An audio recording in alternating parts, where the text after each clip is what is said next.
pengertian analisis sosial. Yang kedua yaitu tentang ruang lingkup analisis sosial.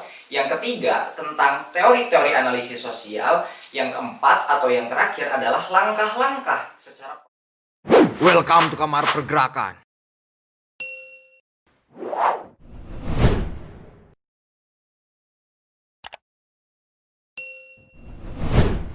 Assalamualaikum warahmatullahi wabarakatuh. Kembali lagi di channel Kamar Pergerakan, yang mana pada kesempatan kali ini saya akan membahas mengenai materi analisis sosial atau sering kita kenal yaitu Ansos. Di mana materi analisis sosial ini adalah tindak lanjut daripada materi sebelumnya. Untuk sahabat-sahabat yang belum menonton materi analisis diri, silahkan dicari di video-video sebelumnya tentang analisis diri. Jadi kesinambungan antara materi yang sebelumnya yaitu analisis diri, ketika sahabat-sahabat sudah mampu menganalisis dirinya, maka akan penting untuk mengetahui ruang lingkup sosialnya, atau kita membutuhkan pisau analisis secara analisis sosial. Nah, di sini saya akan menyampaikan ke dalam 4 bagian secara materi analisis sosial ini. Yang pertama yaitu akan membahas mengenai pengertian analisis sosial. Yang kedua yaitu tentang ruang lingkup analisis sosial. Yang ketiga tentang teori-teori analisis sosial. Yang keempat atau yang terakhir adalah langkah-langkah secara proses analisis sosial. Yang mana tujuan daripada analisis sosial ini minimal sahabat-sahabat sekalian itu memiliki perangkat konseptual untuk memahami dinamika masyarakat, baik secara lingkup lokal, nasional, bahkan global atau dunia. Yang pertama, saya akan membahas mengenai pengertian analisis sosial. Analisis sosial merupakan usaha untuk menganalisis sesuatu keadaan atau masalah sosial secara objektif. Analisis sosial diarahkan untuk memperoleh gambaran lengkap mengenai situasi sosial dengan menelaah kaitan-kaitan historis, struktural, dan konsekuensi masalah. Analisis sosial akan mempelajari struktur sosial, mendalami fenomena-fenomena sosial, kaitan-kaitan aspek sosial, politik, ekonomi, budaya, dan agama, sehingga akan diketahui sejauh mana terjadi perubahan sosial, bagaimana institusi sosial menyebabkan masalah-masalah sosial, sehingga akan diketahui sejauh mana terjadi perubahan sosial, bagaimana institusi sosial yang menyebabkan masalah-masalah tersebut terjadi, dan juga dampak sosial yang muncul akibat masalah tersebut. Nah, proses analisis sosial adalah usaha untuk mendapatkan gambaran yang lebih lengkap tentang situasi sosial, hubungan-hubungan struktur, kultur, dan historis, sehingga memungkinkan menangkap dan memahami realitas yang sedang dihadapi ataupun realitas yang sedang terjadi. Analisis sosial merupakan upaya untuk mengurai logika, nalar, struktur, atau kepentingan-kepentingan di balik sebuah fenomena sosial. Dengan demikian, analisis sosial membahas mengenai material, empiris, dan bukan sebaliknya, yaitu mistis ataupun spiritualistik. Analisa sosial menafsirkan gejala sosial sebagai gejala material atau gejala yang bisa dilihat. Selanjutnya, yaitu tugas teori sosial. Tugas teori sosial menurut Paulo Freire adalah untuk melakukan apa yang disebutnya sebagai proses penyadaran terhadap sistem dan struktur yang menindas. Adapun sistem dan struktur yang menindas tersebut adalah sistem dan struktur yang secara proses dehumanisasi yang membunuh nilai-nilai kemanusiaan. Gramsci menyebut proses analisis sosial sebagai upaya counter hegemoni. Proses dehumanisasi tersebut terselenggara melalui mekanisme kekerasan, baik berupa kekerasan fisik ataupun yang dipaksakan, maupun melalui cara-cara penjinakan yang halus, yang keduanya bersifat struktural dan sistemik. Artinya, kekerasan dehumanisasi tidak selalu berbentuk jelas dan mudah dikenali. Nah, sebagai contoh adalah ruang lingkup kemiskinan secara struktur. Kemiskinan struktur misalnya, pada dasarnya adalah sesuatu bentuk kekerasan yang memerlukan analisis untuk menyadarinya. Bahkan, kekerasan sebagian besar terselenggara melalui proses hegemoni. Cara pandang, cara berpikir, ideologi, kebudayaan, bahkan selera golongan yang mendominasi telah mempengaruhkan dan diterima oleh golongan yang didominasi. Fauverer membagi ideologi teori sosial dalam 3 kerangka besar yang didasarkan pada pandangannya terhadap tingkat kesadaran masyarakat. Tema pokok gagasan Fauverer pada dasarnya mengacu pada suatu landasan bahwa pendidikan adalah proses memanusiakan manusia. Gagasan ini berangkat dari suatu analisis bahwa sistem kebudayaan sosial, politik, ekonomi, dan budaya masyarakat menjadikan masyarakat mengalami proses dehumanisasi. Fauverer menggolongkan kesadaran manusia itu menjadi 3 kesadaran. Yang pertama ada yang disebut kesadaran magis, yang kedua kesadaran naif, dan kesadaran kritis. Hingga bagaimana kesadaran tersebut dan kaitannya dengan sistem pendidikan dapat secara sederhana diuraikan dalam ruang lingkup secara wilayah analisis sosial. Nah, adapun wilayah analisis sosial dalam kaitan ketiga aspek tadi, yaitu yang pertama mengenai sistem-sistem yang beroperasi dalam suatu masyarakat. Yang kedua yaitu dimensi-dimensi objektif di dalam ruang lingkup masyarakat. Salah satunya seperti organisasi sosial, lembaga-lembaga sosial, ataupun secara perilaku kekuatan-kekuatan sosial yang ada di dalam ruang lingkup masyarakat. Dan yang terakhir yaitu dimensi-dimensi subjektif masyarakat yang berbicara mengenai ideologi suatu masyarakat, nalar, kesadaran, logika berpikir, nilai, norma yang hidup ataupun yang ada di dalam ruang lingkup masyarakat itu sendiri. Pembahasan yang kedua, setelah kita tahu mengenai pengertian analisis sosial tadi dijelaskan, kita masuk ke dalam ruang lingkup analisis sosial. Nah, dalam ruang lingkup analisis sosial, ini ada 3 ruang lingkup yang akan dibahas, yang akan diteliti oleh analisis sosial. Yang pertama yaitu masalah-masalah sosial. Apa saja sih masalah-masalah sosial itu? Nah, seperti misalkan kemiskinan, pelacuran, pengangguran. Nah, hal-hal yang terjadi dalam masalah-masalah sosial tentunya. Yang kedua yaitu kriminalitas sistem sosial.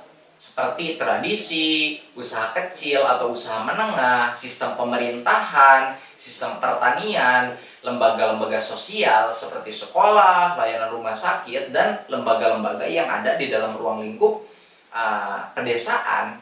Dan yang terakhir yaitu kebijakan publik. Kebijakan publik itu seperti dampak yang dikeluarkan oleh pemerintah seperti kebijakan BBM itu akan berimbas secara efeknya terhadap masyarakat dan pemberlakuan sebuah undang-undang yang dikeluarkan oleh pemerintah. Nah, yang ketiga yaitu membahas mengenai teori sosial. Teori dan fakta berjalan secara simultan. Teori sosial merupakan refleksi dari fakta-fakta sosial, sementara fakta sosial akan mudah dianalisis melalui teori-teori sosial. Teori sosial melibatkan isu-isu yang mencakup mengenai filsafat untuk memberikan konsepsi-konsepsi hakikat aktivitas sosial dan perilaku manusia yang ditempatkan dalam realitas empiris. Nah, di sini seorang tokoh yaitu Charles Lemaitre dalam sosial teori atau The Multicultural and Classic Readings menyatakan bahwa teori sosial memang merupakan basis dan pijakan teknis untuk bisa survive. Teori sosial merupakan refleksi dari sebuah pandangan dunia tertentu yang berakar pada positivisme.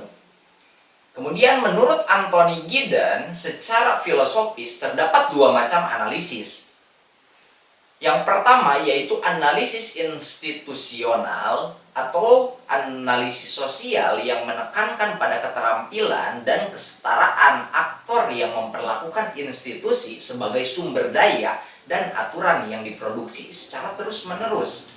Sedangkan yang kedua yaitu analisis perilaku strategis yang mana menjelaskan mengenai analisis sosial yang memberikan penekanan institusi sebagai sesuatu yang diproduksi secara sosial. Nah, di dalam hal tersebut ada 2 macam pendekatan dalam analisis sosial. Yang pertama pendekatan historis dan yang kedua adalah pendekatan struktural, di mana pendekatan historis mempertimbangkan konteks struktur yang saling berlainan dari periode-periode berbeda dan tugas strategis yang berbeda dalam tiap periodenya. Sedangkan pendekatan secara struktural dengan menekankan pentingnya pengertian mengenai bagaimana masyarakat itu dihasilkan dan dioperasikan, serta bagaimana pula lembaga-lembaga sosial itu saling berkaitan dalam ruang sosial yang ada. Terakhir yaitu batasan-batasan sosial. Apa saja sih batasan-batasan analisis sosial? Yang pertama, analisis sosial bukanlah kegiatan monopoli intelektual, akademisi, atau peneliti. Yang kedua, siapapun dapat melakukan analisis sosial. Yang ketiga, analisis sosial tidaklah bebas nilai. Dan yang terakhir, analisis sosial memungkinkan kita bergulat dengan asumsi-asumsi kita, mengkritik dan menghasilkan pandangan-pandangan baru. Nah, terakhir adalah langkah-langkah mengenai analisis sosial. Proses analisis sosial meliputi beberapa tahap. Ada kurang lebih 5 tahap untuk melakukan sebuah analisis sosial. Yang pertama yaitu memilih dan menentukan objek analisis. Pemilihan suatu masalah harus berdasarkan pada pertimbangan rasional, dalam arti realitas yang dianalisis merupakan masalah yang dimiliki signifikansi sosial dan sesuai dengan visi atau misi sebuah organisasi. Yang kedua, pengumpulan data atau informasi penunjang. Untuk dapat menganalisis sebuah permasalahan secara utuh, maka perlu didukung dengan data dan informasi penunjang yang lengkap dan relevan, baik melalui dokumen media massa, kegiatan observasi, maupun investigasi langsung di lapangan. Recheck data ataupun informasi mutlak dilakukan untuk menguji validitas data yang kita dapatkan. Langkah yang ketiga yaitu identifikasi dan analisis masalah. Nah, hal ini merupakan tahap penganalisisan objek berdasarkan data yang telah dikumpulkan. Pemetaan beberapa variabel seperti keterkaitan aspek politik, ekonomi, budaya, dan agama dilakukan pada tahap ini. Melalui analisis secara komprehensif diharapkan dapat memahami substansi masalah dan menemukan antara keterkaitan satu aspek dengan aspek yang lainnya. Langkah yang keempat yaitu mengembangkan persepsi. Nah, maksudnya setelah diidentifikasi berbagai aspek yang mempengaruhi atau terlibat dalam masalah, selanjutnya dikembangkan persepsi atas masalah sesuai cara pandang yang objektif. Pada tahap ini akan muncul beberapa kemungkinan atau implikasi secara konsekuensi dari objek secara pengembangan beberapa alternatif sebagai kerangka tindak lanjut untuk menyelesaikan persoalan tersebut.